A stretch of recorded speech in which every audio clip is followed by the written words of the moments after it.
And I found out as she passed these magnets around, there seems to be two poles. Actually, that's an illusion. There's really only one pole.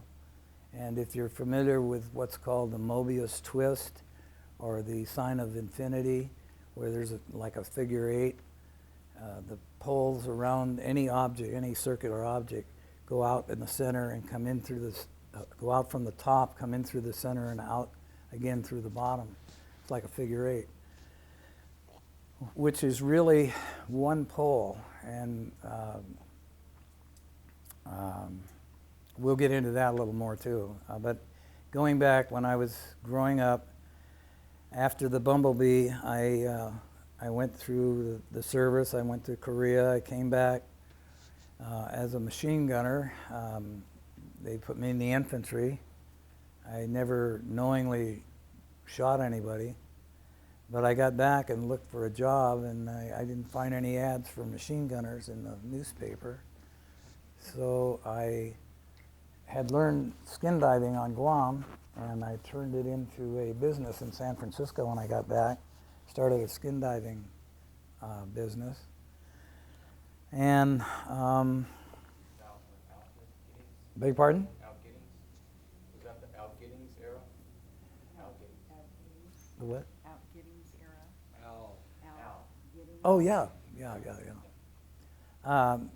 Anyway, I started this skin diving business, which I won't get into that this time because I think there's more important things that you'd like to hear about. But I wound up working for U.S. divers and happened to work very closely for a while with Jacques Cousteau, who is a real lover of nature and the natural laws of the sea and what's in and under the sea. And we became close friends. And I, from that point, went on to, I was married at the time. I had a couple of children. My wife was nervous because some of the dives that I was on were rather, to her, very dangerous. To me, they weren't. I was kind of reckless in those days. But one day, she put a newspaper on the kitchen table and said, well, they're looking for laboratory technicians down the street.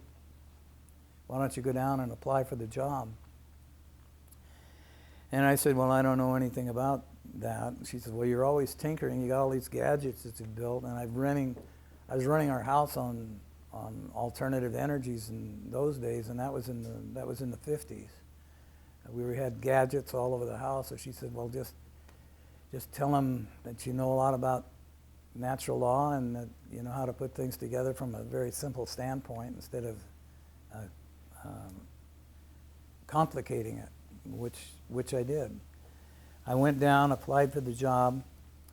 I wound up getting the job because of my interest in magnetics. They happened to have a job opening for a technician in the name of the company was Advanced Kinetics, and that was in Costa Mesa, California. And the job that was open was in magnetics, and what it consisted of was they had a cathode ray tube firing electrons, and they had a set of magnets, and they wanted me to get electrons through the field without deflection, without going to the negative or the positive side. And I had a high-speed camera, an oscilloscope, and all I did all day long was take pictures and increase the power of trying to force these little electrons through this magnetic field. And it didn't take long before it dawned on me, and knowing you don't force nature, you either work with natural laws or you're what goes around comes around. It'll come back at you. So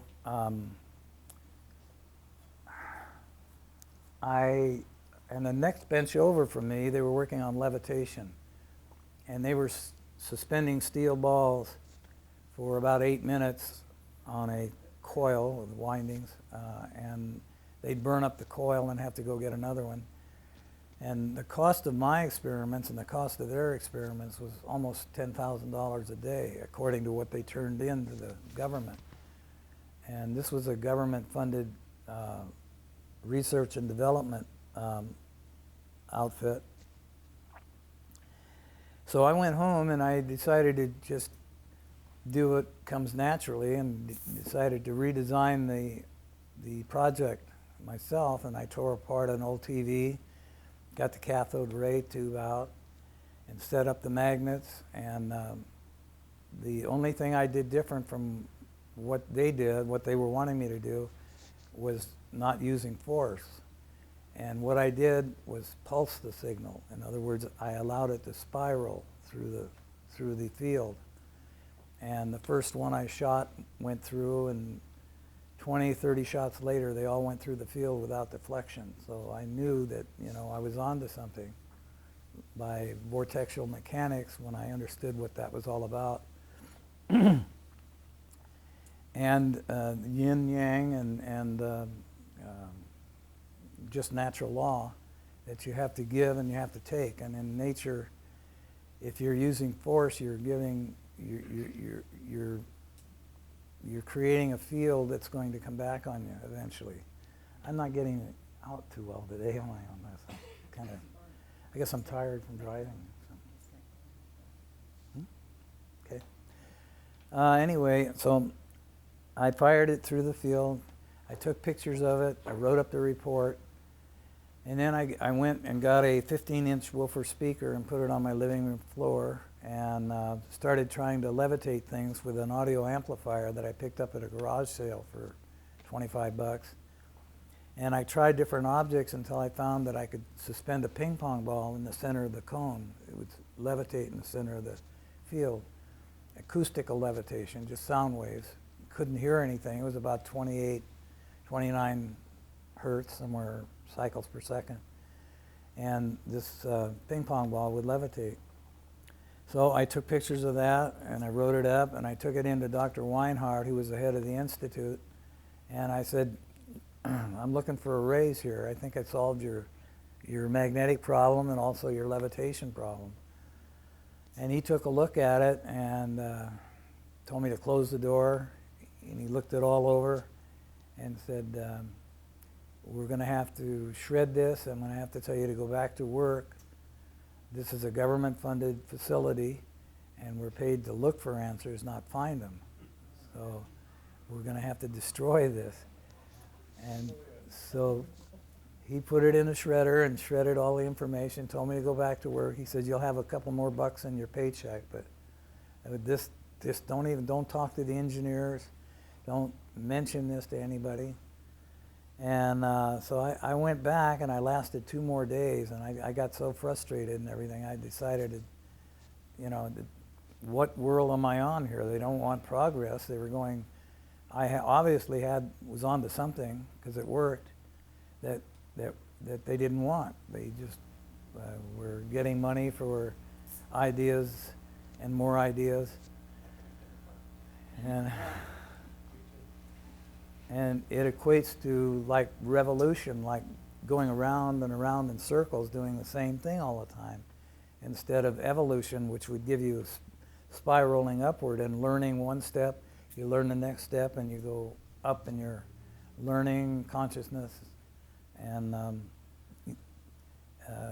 I thought this leads to a better, simpler way of doing things. When I ran into that, I realized that there was a monetary system, and it seemed to interfere with simple things that work. Well, I was kind of frustrated, and a guy told me there was meetings being held with a group in Costa Mesa.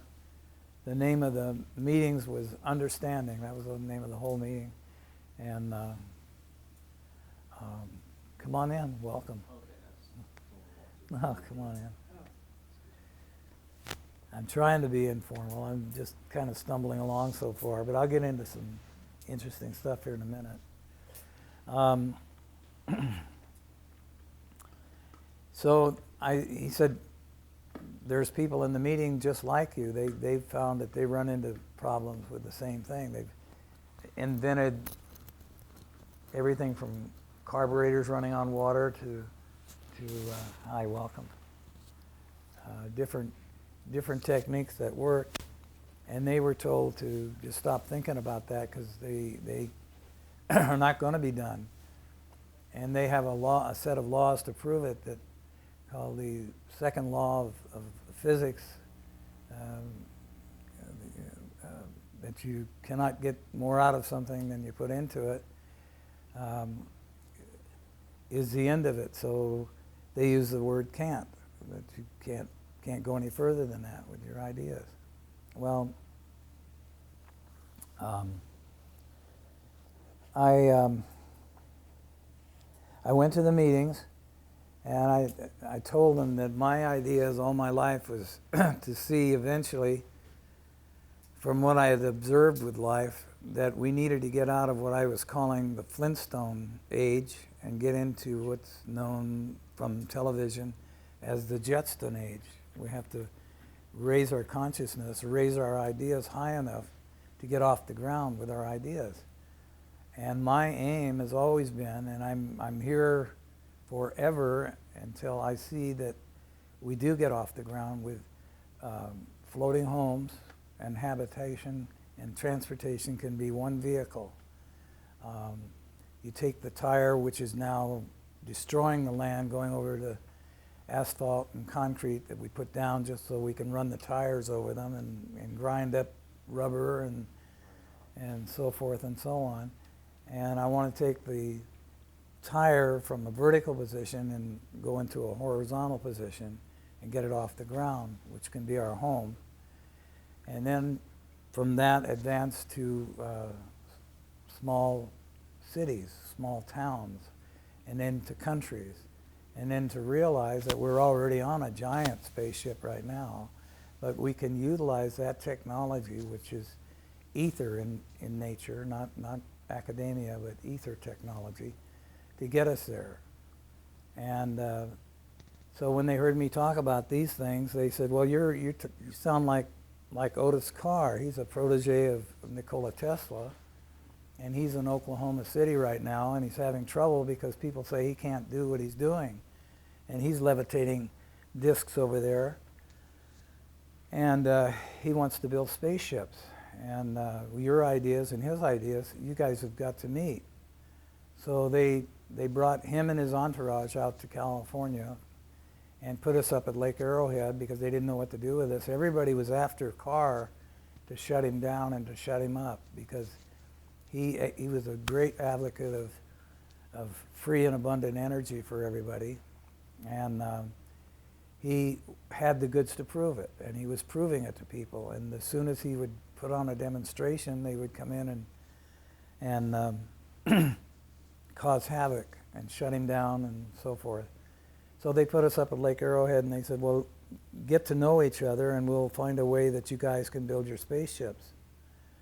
So I said, that's a great idea. So we went up there, and I got to know Carr from the inside out. I got to know him from his dedication to nature and people and the evolution of such, so that we can move to a greater space all the time instead of repeating the same space over and over again.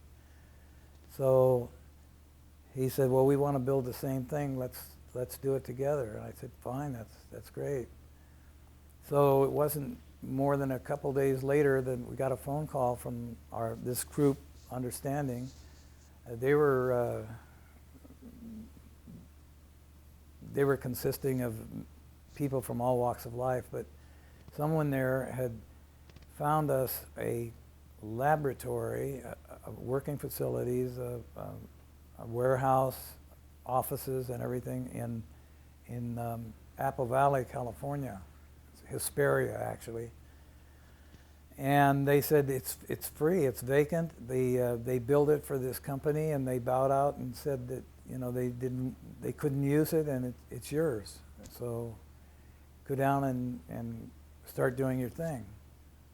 So we went down and started running our magnetic motors and prototypes of different things we had to work with. This is a small Let me see. I don't know if I